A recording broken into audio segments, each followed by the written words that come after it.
Hello दोस्तों, कैसे हैं आप सभी। उम्मीद करता हूँ आप सभी बहुत ही अच्छे होंगे। तो आज के इस वीडियो में हम पढ़ने वाले हैं क्लास 11 केमिस्ट्री का तीसरा चैप्टर जो है तत्वों का वर्गीकरण एवं गुणधर्मों की आवर्तिता। इस चैप्टर का ये दूसरा लेक्चर है और आज के इस वीडियो में हम बहुत ही इंपॉर्टेंट टॉपिक पर डिस्कस करेंगे जो है मेंडलीव का मूल आवर्त नियम। ठीक है, तो मेंडलीव का मूल आवर्त नियम क्या होता है, इसके बाद देखेंगे मेंडलीव की मूल आवर्त सारणी क्या होता है और इस सारणी की क्या लक्षण होता है, क्या विशेषता होता है, इन सभी पर हम डिटेल में डिस्कस करने वाले हैं। याद रखेंगे एक और बात कि मेंडलीव का मूल आवर्त नियम जब तक हम नहीं समझ पाएंगे तब तक हम मेंडलीव की मूल आवर्त सारणी नहीं समझ पाएंगे। तो इसलिए पहले हम मेंडलीव की मूल आवर्त सारणी समझने से पहले उसका नियम समझ लेते हैं। तो उसको हम देखते हैं। देखिए यहाँ पे लिखा गया है मेंडलीव का मूल आवर्त नियम। अब देखिए मेंडलीव ने अपने मूल आवर्त नियम में क्या हमें बताया। देखिए मेंडलीव ने हमें केवल यही बात बताया, ध्यान से समझिएगा। मेंडलीव ने हमें यही बात बताया कि कोई भी तत्व है तो किसी भी तत्व का जो भौतिक व रासायनिक गुण, किसी भी तत्व का भौतिक व रासायनिक गुण जो होता है, रासायनिक जो गुण होता है वो किस पर निर्भर करता है, किसके आवर्तीय फलन होता है। तो याद रखेंगे परमाणु भार के या परमाणु द्रव्यमान के आवर्तीय फलन होता है। मतलब मेंडलीव ने हमें केवल यही बात बताया कि कोई भी तत्व है ना, कोई भी तत्व, तो किसी भी तत्व का जो भौतिक गुण होगा, जो रासायनिक गुण होगा, वो कौन बताएगा, किस पर निर्भर करेगा। तो तत्वों का परमाणु भार जो होगा वही बताएगा कि उसका गुण कैसा है, भौतिक गुण कैसा है, रासायनिक गुण कैसा है। समझ में आ रहा है ना। तो यही बात है। तो मेंडलीव ने हमें केवल यही बात बताया कि किसी भी तत्वों का भौतिक व रासायनिक गुण परमाणु भार के आवर्तीय फलन होते हैं। ठीक है, मतलब परमाणु भार ही बताएगा कि इस तत्व का भौतिक व रासायनिक गुण कैसा होगा। देखिए यहाँ पे वही बात यहाँ पे लिखा गया है कि मेंडलीव के अनुसार तत्वों का भौतिक व रासायनिक गुण उनके परमाणु भारों के आवर्तीय फलन होता है। अर्थात कहने का मतलब यह है कि जब विभिन्न तत्वों को उनके परमाणु भारों के बढ़ते हुए क्रम में रखा जाता है तो एक निश्चित अंतर के बाद समान गुण वाले तत्व प्राप्त होते हैं। अतः तत्वों का मूल लक्षण परमाणु भार होता है। देखिए यहां तक पहली बात आपको समझ में आया कि नहीं। यहां तक क्या हमने यहां तक बताया, मेंडलीव के अनुसार तत्वों का भौतिक व रासायनिक गुण परमाणु भारों के आवर्तीय फलन होते हैं, मतलब परमाणु भार पर निर्भर करते हैं। इतनी बात समझ गए ना। उसके बाद अब आप समझिए, उसके बाद आगे आपको ऐसे याद करेंगे। तो देखिए जो मेंडलीव थे, ठीक है, अब आप यहाँ पे समझने पे फोकस ज्यादा कीजिएगा। जो मेंडलीव हैं उन्होंने क्या किया, जब इन्होंने कह दिया कि तत्वों का भौतिक व रासायनिक गुण परमाणु भार पर निर्भर करेंगे, तो इन्होंने क्या किया, सभी तत्वों को इकट्ठा किया और उसको परमाणु भार के बढ़ते हुए क्रम में रखा। जिसका परमाणु भार मान लेते हैं 1 है, उसको पहले रखा, फिर से 2, फिर से 3, इस तरीके से 4, 5, इस तरीके से बढ़ते हुए क्रम में, जब परमाणु भारों के बढ़ते हुए क्रम में इस प्रकार मेंडलीव ने जब तत्वों को रखा तो उन्होंने देखा कि पहले पे जो तत्व आ रहा था, इसके नीचे जो तत्व आएंगे वो सभी गुण में क्या होंगे, समान होंगे, एक समान होंगे। ठीक है, तो इसी एक समान होंगे, यही बात इन्होंने यहाँ पे हमने बताया है। अर्थात इसके कहने का मतलब यह है कि जब विभिन्न तत्वों को, ये सभी अलग अलग यहाँ पे तत्व हैं, थोड़ा सा कल्पना भी कीजिएगा, 1 2 3 4 प्रश्न लिखा गया है, इसका मतलब तत्व है ये सब। ठीक है ना। तो यहाँ पे लिखा है जब विभिन्न तत्वों को उनके परमाणु भार के बढ़ते हुए क्रम में रखा, जब विभिन्न तत्वों को परमाणु भार के बढ़ते हुए क्रम में रखा जाता है तो एक निश्चित अंतर के बाद क्या होता है, समान गुण वाले तत्व प्राप्त होते हैं। एक निश्चित अंतर के बाद समान गुण वाले तत्व क्या होंगे, प्राप्त होंगे। ठीक है, इतनी बात समझ गए यहाँ तक। अतः कहने का मतलब यह है कि तत्वों का जो मूल लक्षण होता है, तत्वों का जो मूल लक्षण होता है वो परमाणु भार होता है। मतलब परमाणु भार से हम तत्वों के सभी चीजों के बारे में बता पाएंगे कि उसका गुण कैसा है, वो किस कक्षा में है, ठीक है, सब कुछ हम बता पाएंगे, उसमें इलेक्ट्रॉनों की संख्या कितनी है, सब बता पाएंगे। बात समझ में आ गया ना? यही बात मेंडलीफ ने हमें केवल बताई है, मेंडलीफ ने हमें यही बात बताया है। तो मैं आशा करता हूँ समझ के होंगे। आप बोलेंगे, देखिए मैं यहाँ से नहीं बोल रहा हूँ, अब यहाँ से बोल रहा हूँ, ध्यान से सुनिएगा। आप कहेंगे मेंडलीफ के नियम के अनुसार, मेंडलीफ के नियम के अनुसार किसी तत्वों का भौतिक व रासायनिक गुण परमाणु भार के आवर्तीय फलन होते हैं। जब विभिन्न तत्वों को परमाणु भार के बढ़ते हुए क्रम में रखा जाता है तो एक निश्चित अंतर के बाद क्या होता है, एक निश्चित अंतर के बाद समान गुण वाले तत्व प्राप्त होते हैं। अतः कहने का मतलब यह है कि कोई भी तत्व है उसका जो मूल लक्षण होता है वो परमाणु भार होता है। मैं आशा करता हूं कि अब आपको समझ में अच्छे तरीके से आ गया होगा।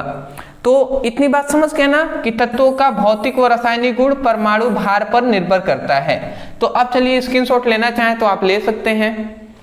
चलिए जी, अब हम समझेंगे आवर्त सारणी। अब हम क्या समझेंगे? मेंडलीव की मूल आवर्त सारणी।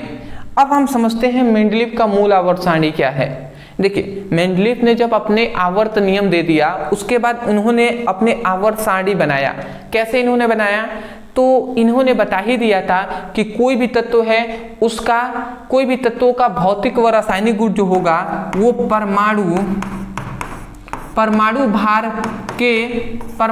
पर निर्भर होगा। मतलब परमाणु भार के समानुपाती या आवर्तीय फलन होगा, ठीक है, मतलब इस पर निर्भर करेगा परमाणु भार पर। तो इन्होंने क्या किया कि जब बहुत सारे तत्वों को लिया, अलग अलग विभिन्न तत्वों को लिया और उसको परमाणु भार के बढ़ते हुए क्रम में इस प्रकार रखा।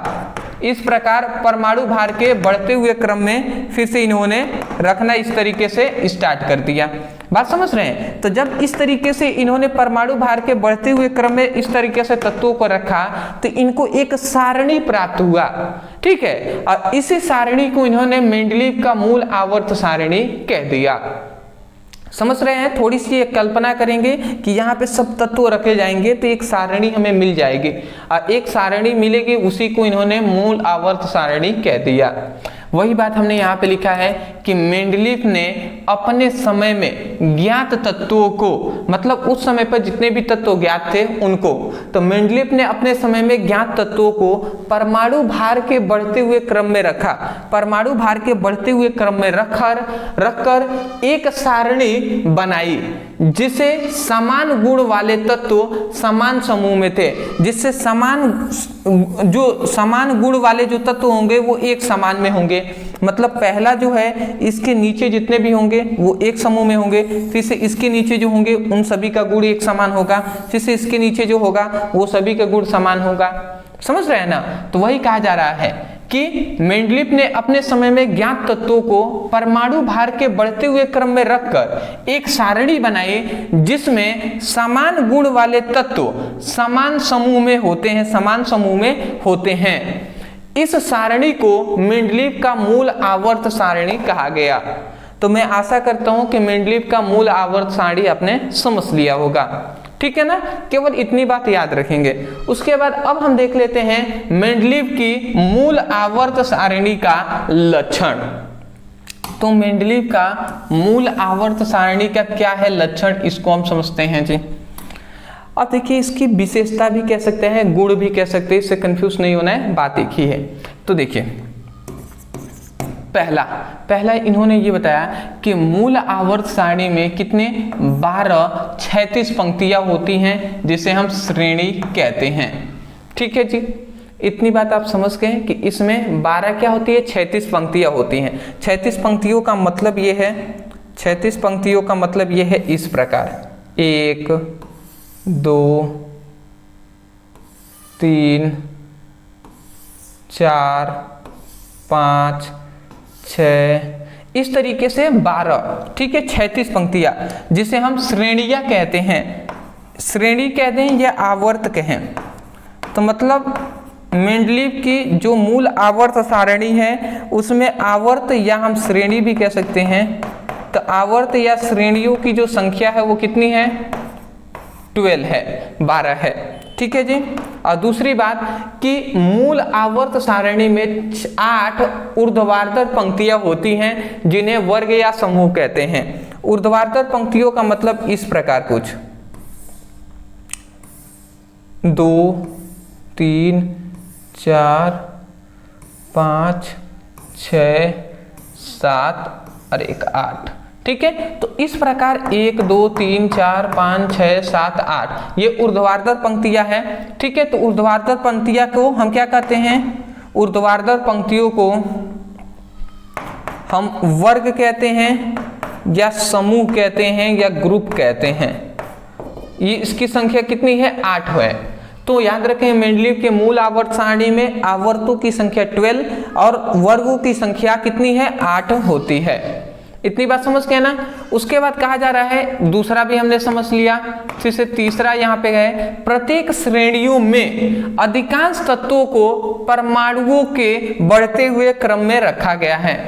परमाणु भारों के बढ़ते हुए क्रम में, यहाँ पे एक बात ऐड कर लें, परमाणु भार के बढ़ते हुए क्रम में, मतलब जो मेंडलीव का मूल आवर्त सारणी है इसमें अधिकांश तत्वों, अधिकांश का लगभग सभी तत्वों को परमाणु भार के बढ़ते हुए क्रम में रखा गया है। ये तो हम जानते ही हैं। चौथा कहता है मूल आवर्त सारणी में एक वर्ग या समूह के तत्वों के गुण समान होते हैं। मतलब क्या है कि मेंडलीव के मूल आवर्त सारणी में ये मान लेते हैं ये पहला वर्ग है, ये दूसरा, तीसरा, चौथा, पांचवा, छठा, सातवां, आठवां। तो ये पहले वर्ग है ना, तो पहले वर्ग में जितने भी यहाँ पे जो तत्व होंगे इन सभी तत्वों का जो गुण होगा समान होगा। इस तत्वों का इन सभी तत्वों के गुणों समान होंगे।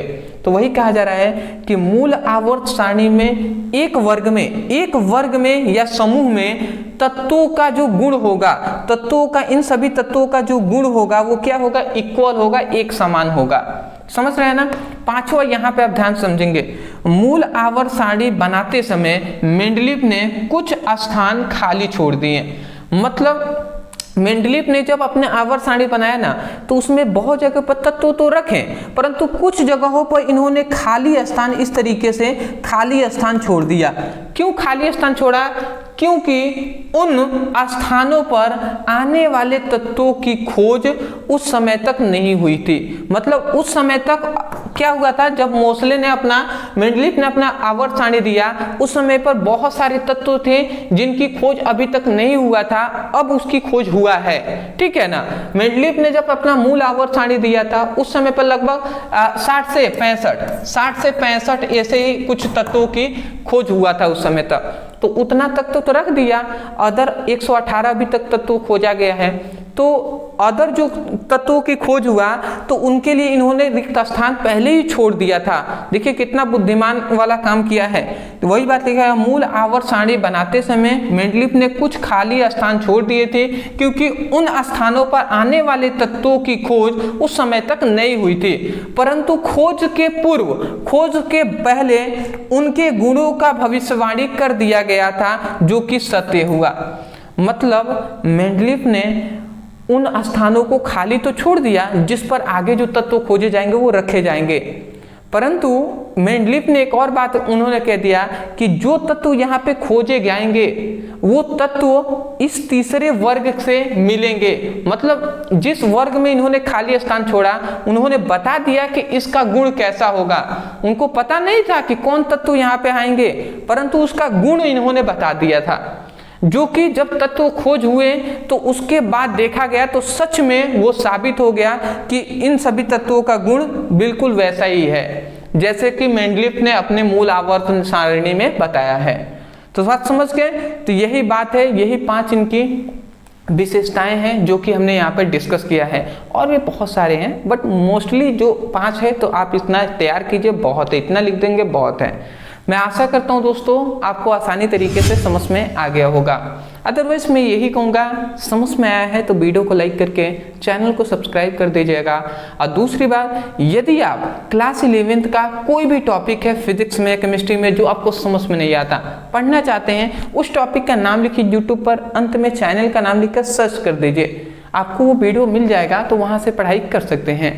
डिस्क्रिप्शन बॉक्स में फिजिक्स और केमिस्ट्री दोनों का लिंक है, आप चाहें तो उस लिंक पे क्लिक करके चैप्टर वाइज सीक्वेंस में सभी वीडियो की पढ़ाई कर सकते हैं। तो चलिए दोस्तों, आज के लिए इतना ही, मिलते एक नए टॉपिक के साथ, तब तक के लिए धन्यवाद।